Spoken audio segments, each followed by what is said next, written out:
Yeah, that's something that I've been trying to dissect over the past few weeks is what's actually going on with people not being able to have conversations with each other over things that they actually do believe in, and having to keep things hush hush rather than being out in the open with what they're talking about, because often you'll find people that do agree with you, and the more that you're actually able to have conversations even with people that don't agree with you, the more you're able to come to some kind of middle ground.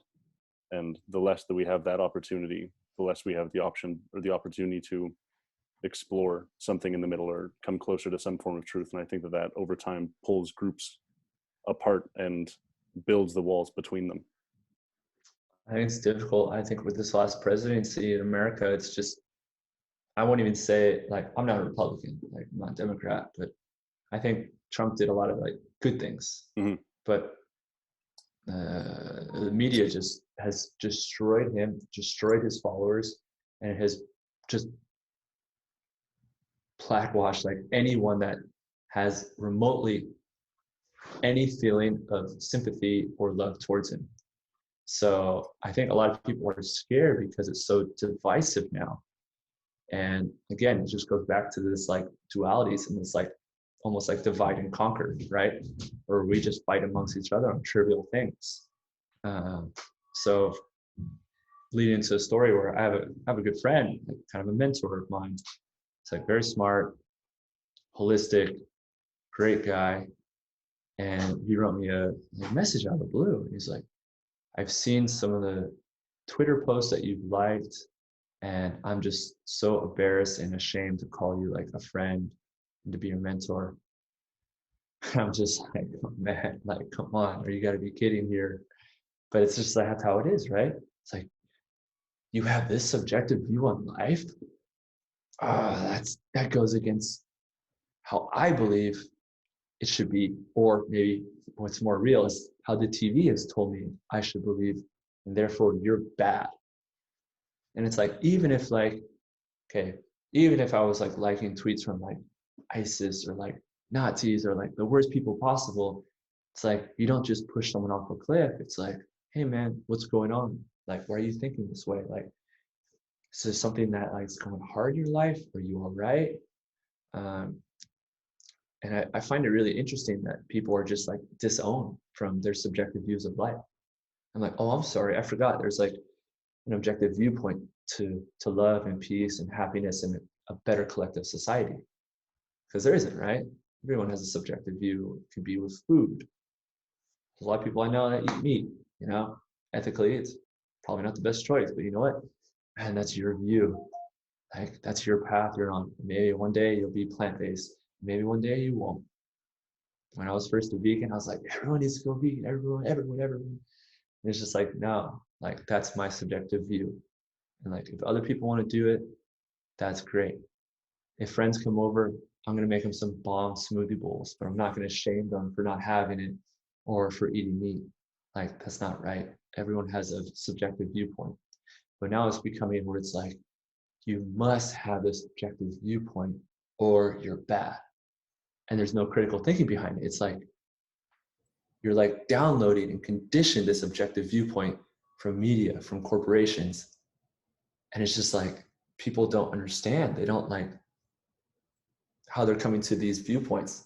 It's just downloaded because the media they're watching or listening to. And it's really hard. You know, it's really hard when you see that happen to friends, but still it's like, for me, I just want to love them. You know, I want to love, rather than like segregate or hate or push away. It's like, man, if you like this other political person, or like if you like this other sports team, that's fine. You know what? Subjective.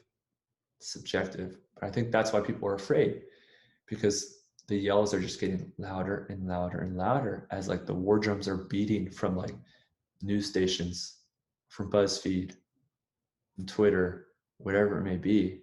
And it's just like, people are being painted as like bad, as Nazis, as white supremacists. And it's just not true. It's just false narratives. And it's sad to see people being so conditioned. And I think that's why people are so afraid to say how they feel, because they feel they'll be ostracized, which once again goes back to human psychology, where it's just like, I want to love, I want to be loved. When did you start to realize this? When did you start to actually see this happening? Mm.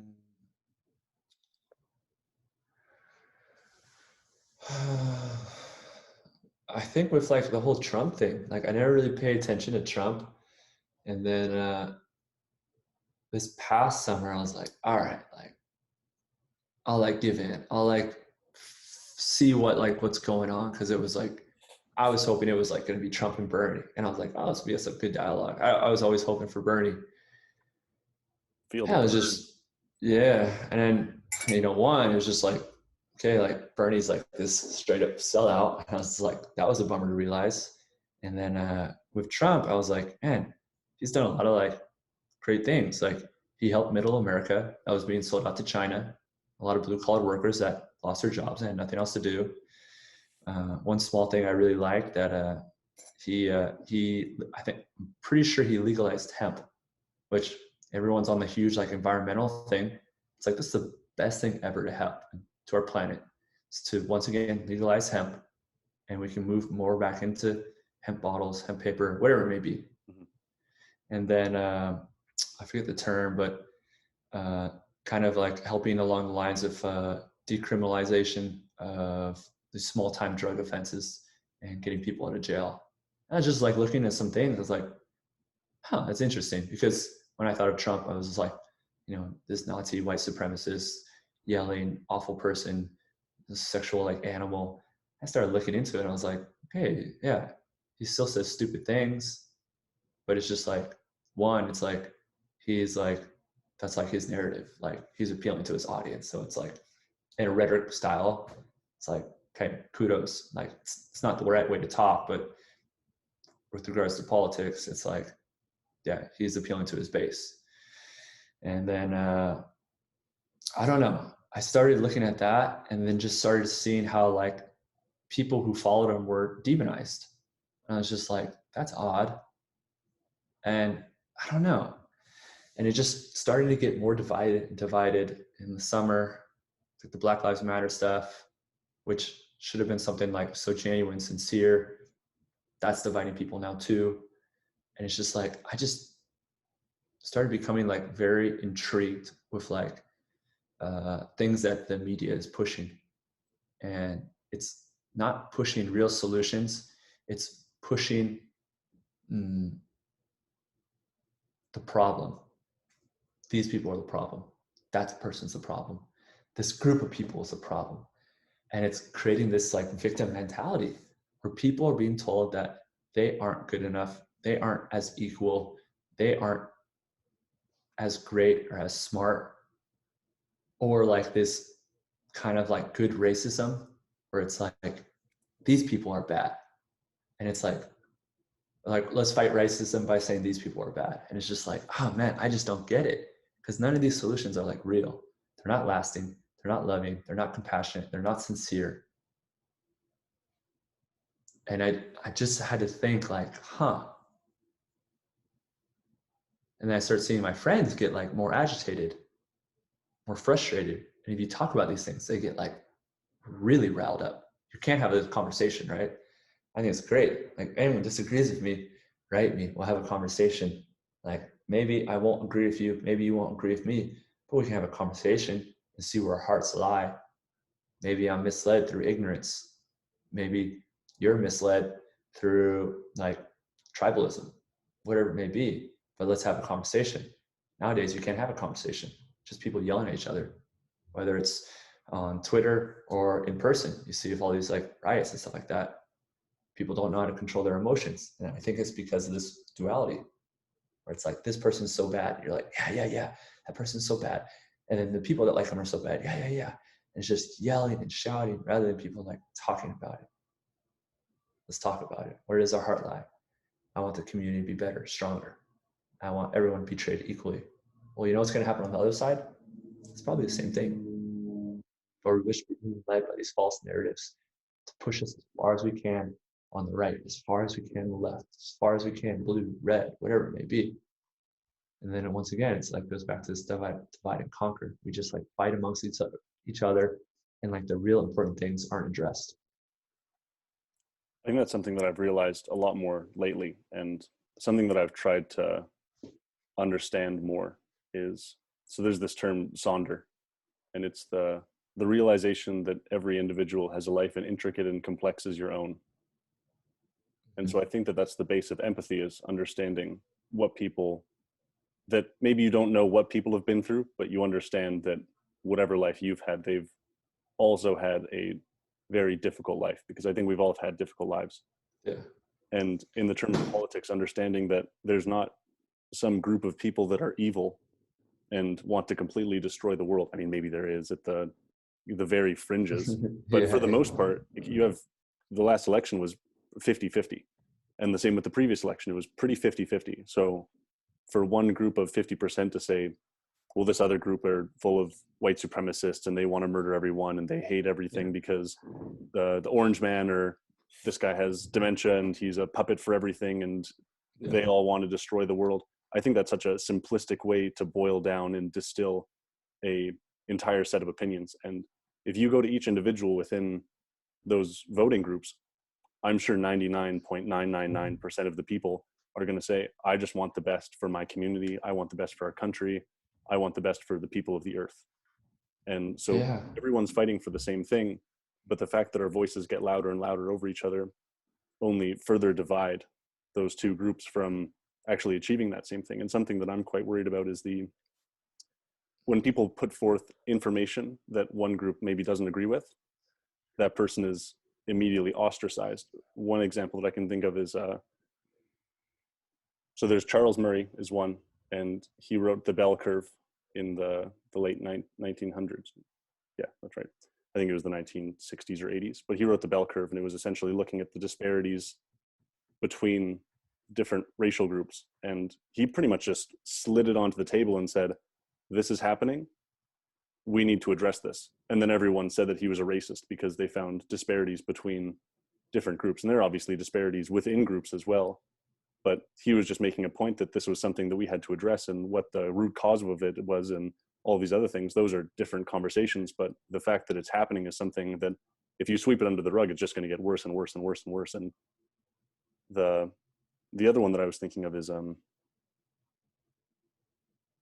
can't remember his name right now. Maybe it'll come back to me. But he, same thing, in the late 19th century, late 1900s, sorry, he wrote a report, the Moynihan Report, and he was writing about how the single parent household, the single parent rate among Black households was increasing and increasing and increasing. And he was chased out of the White House, essentially, because he brought this to light. And that number has continued to increase. And what he was doing was putting it out there and saying, hey, this is happening. We need to find a way to address it. And everyone pushed him out, saying that he was a racist. And something that a lot of people don't know is Moynihan was from a single parent household. His father left when him and his brother were quite young, and they had to work as shoe shiners to make ends meet. Yeah, I mean, I was gonna say the same thing. I was honestly thinking to myself in my head, I was like, can I even say this? Like, because same thing, like people are gonna react and be like, oh my God, you like racist. But it's like all the Black Lives Matter stuff. It's like, hey, like let's address this, because you can see the statistics where it's like the increase of like not graduating high school, of joining a gang, of ending up in jail, like overdosing, becoming an alcoholic. There's so many different things. And I think started in the 70s or 60s or 70s, it went like huge, right? I think with like the crack epidemic. Yeah. But the thing is, like, also too, it's like those numbers are continuing to rise side by side with the whites and like Black families, right? Yeah. It's going like this. And it was never addressed. And it's just like, man, let's get to the root. Like, let's get to the root of like why these things are happening, rather than just like saying, you're bad, you're wrong, you're wrong. And it's just like, no, like let's come together as a community and address these things where we can fix and change them together. Like wherever we are, like we can start to like create anew. And like like I said, it's happening with the Caucasian family as well. Like it's steadily inclining. It's inclining. It's like, why? Why are these things happening? It's like, well, maybe we don't know right now, but we should probably figure it out because statistics are quite clear. The men and even women out of these single mother households are not growing up with virtue. They're falling into gangs. They're already in poverty, and they're having the wrong role models and turning out to be people that do not benefit the community, people that commit more crime, that end up in jail quicker, don't have an education, that don't really serve a purpose. So, and I completely agree with you. And it's like, kudos to you for bringing that up, because I was thinking about it. I was like, man, do I even bring this up? Like, people will listen to this and be like, oh, you're like a racist, or you think of that. And it's just like, man, these are just like the facts. And like, we need to address these rather than just like finding the boogeyman, Mm-hmm. yelling at someone, shouting at someone, telling a whole race that they're wrong just for like existing. And it blows my mind. And going back to the whole like voting thing and like having good people on each side, it's like, it's really interesting. And like whenever I have friends or family that travel, they're like, oh, we met this family, oh, we met this people, we met these da da da da, and they're the nicest people. And it's like, I always think in my back of my head, I'm like, well, what were you expecting? Right? You watch the news, it's like, I have some Iranian friends, and like when I was younger, I thought they were like all terrorists, Mm-hmm. I have some Russian friends. When I was younger, I thought they were all just like gangsters. And it's just like, we need to experience these people firsthand, because if we don't, we'll be fed these like false narrative that everyone is a terrorist or a gangster or someone trying to like steal freedom, because there's always going to be a boogeyman. That's the narrative. To fear, fear. Someone's coming to get you. Someone's going to hurt you. Someone's going to take your family away. And it's just all lies, because when we're operating on fear, we just give in, we consent, we give away our freedoms. And I feel like that's just the case for 2021 or 2020. It's like same thing for me. Like when everything first started happening, I was so afraid. I was like, I need to get home, da da da da. But then you just see like the narrative go, and it's just like, even as simple as like they have like the death count on TV, where it's like it's going up, and it's like, well, what's going to happen? Are like people going to resurrect from the dead and like go down? So it's like so misleading, right? Oh, the death count goes up again today. It's like, yeah, people are going to die. But it's just insincere how much fear is spoon fed to us, and with that fear, we make terrible decisions. Or with that fear, we want to find who's wrong.